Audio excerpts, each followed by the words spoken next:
तर मित्रांनो, आलेलं आहे भाऊच्या धक्क्याचं प्रोमो आणि आजच्या एपिसोडमध्ये रितेश भाऊ आल्याबरोबर फार रागावलेत संकेत आणि राखी सावंतवर आणि सगळ्याला असं म्हणालेत, हा स्क्रिप्टेड शो नाही आहे. संकेतला असं म्हणतात, रितेश सर, तुम्ही ना राखीला असं म्हणत होते की मी ना तुझ्यावर पाणी फेकतो. राखी तुला म्हणायला लागली की माझ्यावर पाणी फेक, आपण ॲक्ट करू, काही ना काही करू, मी तर दिसते तुम्हाला पण दिसायला लागेल, आपण प्लॅनिंग करू. हे जे मित्रांनो, जे काही यांची प्लॅनिंग प्लॉटिंग होती ना, तुम्ही पाहिले असेल एपिसोडमध्ये, यासाठी रितेश सरने असं म्हणले की हा राखी सावंत शो नाही आहे, हा बिग बॉसचा शो आहे.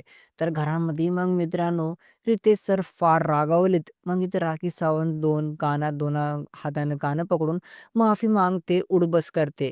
घरामध्ये याच्या एपिसोडमध्ये मित्रांनो आपल्याला रितेश भाऊ राखीवर पण फार रागावलेत. रितेश सर मित्रांनो इथं असं म्हणाले, की तुम्ही पाणी फेकायची ॲक्टिंग करता, रागात आणि यायची ॲक्टिंग करता. तुम्ही काय-काय करता घरामध्ये?